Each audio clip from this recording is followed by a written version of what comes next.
চরম উত্তেজনাকর আবহে আবারও পাল্টাপাল্টি হামলায় জড়িয়ে পড়েছে ইরান ও ইসরায়েল। সংবাদ মাধ্যম আল জাজিরা জানিয়েছে, ইসরায়েলকে লক্ষ্য করে নতুন করে একাধিক ক্ষেপণাস্ত্র নিক্ষেপ করেছে ইরান।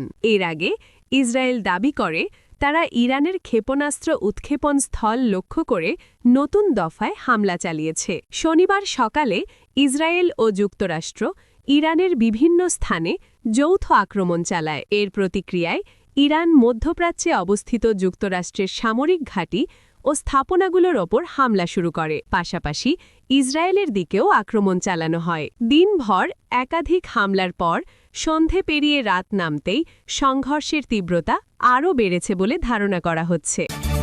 স্যাটেলাইটে প্রকাশিত ছবিতে দেখা গেছে, খামেনির প্রাসাদটি ধসে পড়েছে। এটির চারপাশ কালো হয়ে গেছে। এতে বোঝা যাচ্ছে সেখানে বড় ধরনের বিস্ফোরণ ঘটানো হয়েছে। পরমাণু ইস্যুতে ওয়াশিংটন তেহরান পরোক্ষ আলোচনার মধ্যে আজ শনিবার ২৮ ফেব্রুয়ারি ভোরে শুরু করেছে ইসরায়েল। মার্কিন ও ইসরায়েলি যৌথ হামলায় তেহরানে ইরানি প্রেসিডেন্টের বাসভবন সহ ৩০টিরও বেশি স্থান লক্ষ্যবস্তু করা হয়েছে। হামলা এখনও অব্যাহত রয়েছে। এই সময় president Masoud Pezeshkian, Ayatollah Ali Khamenei ও উচ্চপদস্থ সামরিক কর্মকর্তা ও মন্ত্রীদের বাড়িতে হামলা চালানো হয়। ইরানের অধা সরকারি তাসনিম নিউজ এজেন্সি জানিয়েছে, তেহরানের শেমিরান এলাকায় প্রেসিডেন্টের প্রাসাদের কাছাকাছি এবং খামেনির কম্পাউন্ডের আশেপাশে ৭টি ক্ষেপণাস্ত্র হামলা চালানো হয়েছে। এপি জানিয়েছে, হামলা খামেনির অফিসের আশেপাশেও আঘাত এনেছে। বর্তমানে খামেনি কোথায় আছেন তা নিশ্চিত নয়। রয়টার্স জানিয়েছে, খামেনি তেহরান ত্যাগ করে নিরাপদ স্থানে স্থানান্তরিত হয়েছেন। ইরানের পররাষ্ট্রমন্ত্রী আব্বাস আরাগচ্চি বলেছেন, আমি যতদূর জানি খামেনি জীবিত আছেন।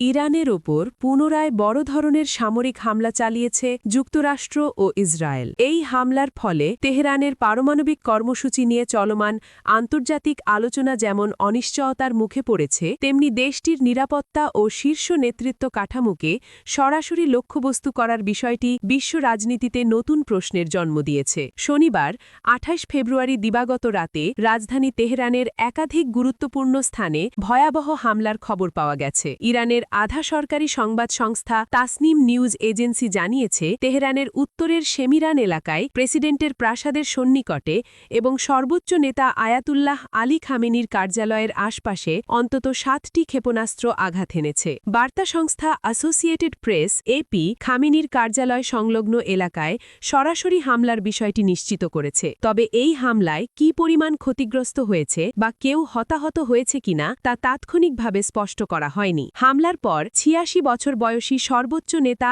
আয়াতুল্লাহ আলী খামেনির বর্তমান অবস্থান নিয়ে বিশ্বজুড়ে কৌতূহল তৈরি হয়েছে। ইরান সরকার আনুষ্ঠানিকভাবে এ বিষয়ে কিছু না জানালেও বার্তা সংস্থা রয়টার্স জানিয়েছে, হামলার সময় খামেনি তেহরানে ছিলেন না। নিরাপত্তার স্বার্থে আগেভাগেই তাকে একটি গোপন ও নিরাপদ স্থানে সরিয়ে নেওয়া হয়েছে। সংবাদ মাধ্যম আল জাজিরার তথ্য অনুযায়ী, আয়াতুল্লাহ আলী খামেনি ১৯৮৯ সাল থেকে ইসলামী প্রজাতন্ত্র ইরানের সর্বোচ্চ নেতা হিসেবে দায়িত্ব পালন করছেন। তিনি ইরানের ইসলামী বিপ্লবের স্থপতি আয়াতুল্লাহ রুহুল্লাহ খোমেনির উত্তরসূরি। উল্লেখ্য, ১৯৭৯ সালে আয়াতুল্লাহ রুহুল্লাহ খোমেনির নেতৃত্বে ইরানে ঐতিহাসিক ইসলামী বিপ্লব সংগঠিত হয়। এর মাধ্যমে তৎকালীন যুক্তরাষ্ট্র সমর্থিত শাসক মোহাম্মদ রেজা শাহ পাহলবির রাজতন্ত্রের অবসান ঘটে এবং ইরানে ইসলামী শাসন ব্যবস্থা প্রতিষ্ঠিত হয়।